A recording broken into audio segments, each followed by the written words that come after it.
Hey there, friends, and welcome back to Proof of Work, the podcast where we break down Bitcoin using the only language I truly understand: PE, health class, and everyday life. I'm your host, Jason, a middle school health and PE teacher who fell down the Bitcoin rabbit hole, and now I can't stop talking about it. In today's episode, we're going to unpack what a blockchain actually is. We are also adding 2 new segments to this episode and all future episodes: the Bitcoin Pulse, where we talk about the current news in Bitcoin, as well as the Fitness Fit segment. Here, I relate Bitcoin to something in the world of health, fitness, or PE. Let's go.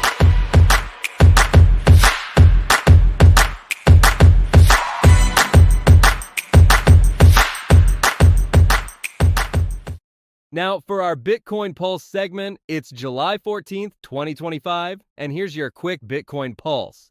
Bitcoin just hit an all-time high, breaking $123,000 per coin. Congress is holding Crypto Week, debating major bills like the Genius Act, Clarity Act, and anti-CBDC legislation, all of which could give Bitcoin clear regulation, and the U.S. institutions are going hard. Wall Street just bought $1.17 billion worth of Bitcoin this past Friday. Major firms like BlackRock, Fidelity, and JP Morgan continue adding to their Bitcoin positions.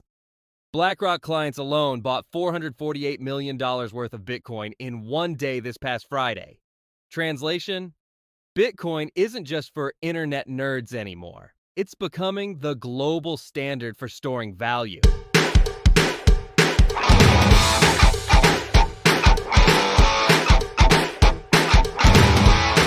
Now for our weekly Fitness Fit segment, where I relate Bitcoin to something happening in the world of health, fitness, or PE.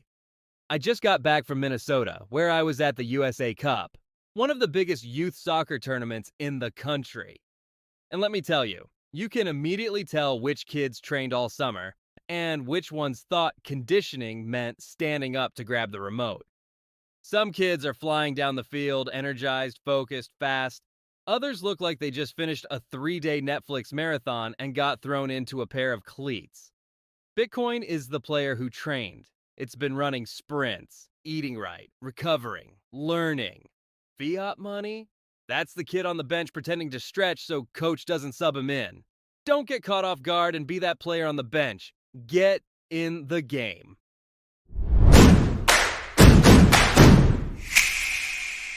And now we're going to dive into the meat of the episode and answer the question: what is a blockchain? Most people hear the word blockchain and shut down or tune out quicker than me when I'm in an argument with my wife. A blockchain is a distributed public ledger that records all digital transactions in a secure and transparent way. It's essentially a chain of blocks, where each block contains a set of transactions, and each block is linked to the previous one using cryptography. This creates a record of all Bitcoin activity. To most, that probably sounds complicated, but it's actually really quite simple. I'm going to give you a scoreboard analogy to help you understand the blockchain better. Think about your school's gym scoreboard. It tracks points during the game. Everyone in the gym can see it. Once a basket's made and logged, it's on there. Can't change it. Now imagine if everyone had a copy of the scoreboard, and if someone tried to change the score, the rest of the people in the stands would immediately call them out. That's what a blockchain is: a shared, unchangeable scoreboard. Every time a transaction happens, it gets added to the latest block. Once the block is full, it's verified and added to the chain permanently. No cheating, no rewrites, and everyone has access. If that didn't fully hit home with you, here's another analogy, one that might even make more sense for us PE folks. Imagine in class, instead of each student having their own workout log, we had one big class-wide fitness logbook. Each day, you log your push-ups, laps, stretches, whatever. The whole class sees what you log. Once something's in the book, you can't erase it. If you try to fake it, well, it's not like Carl can say he ran 3 miles when everyone saw him hiding behind the bleachers for 15 minutes eating Takis. The blockchain, the class log, would expose that real quick. That's the blockchain. A permanent, tamper-proof record that everyone shares and everyone can verify. Once you're in the log, you're in. No takebacks, no fudging the numbers. Here's a personal example with the blockchain that showed me how superior to the traditional financial system it is. I was trying to buy some Bitcoin, nothing shady, just moving my own money. And I had to call Chase Bank multiple times because I was sending too much. I'm on the phone verifying myself like 3 times, answering security questions like I'm breaking into Fort Knox. And even then, it took days, not hours, days, for my own money to clear. Now compare that to Bitcoin. I can send value, whether it's $50 or $50,000, anywhere in the world 24/7, and it settles in about 10 minutes or less. No bank manager, no call center in another country, no middlemen, just math and code.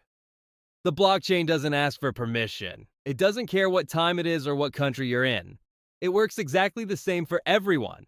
And Bitcoin is the most secure, decentralized protocol running on that network. That's the shift from a permission system run by gatekeepers to an open, borderless one run by code and consensus. So, yeah, the day Chase made me beg to move my own money, that's the day I understood. Bitcoin isn't just a new kind of money, it's a better system entirely. And for those who say that Bitcoin is for criminals, why in the world would one use a blockchain to send money when everyone can see the transaction? Not the smartest idea if you ask me. Most criminals use physical money to commit illegal acts because it is virtually impossible to trace. So next time someone tells you that Bitcoin is used by criminals, pull out some cash from your wallet and tell them, no, this is what criminals and drug dealers use to transact.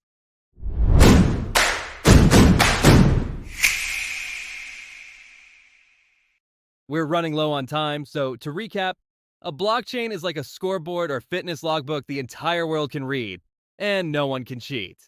Until next time, I'm your host, Jason, and this is Proof of Work, the only Bitcoin podcast where soccer tournaments, Carl's fruit snacks, and financial freedom somehow all exist in the same universe.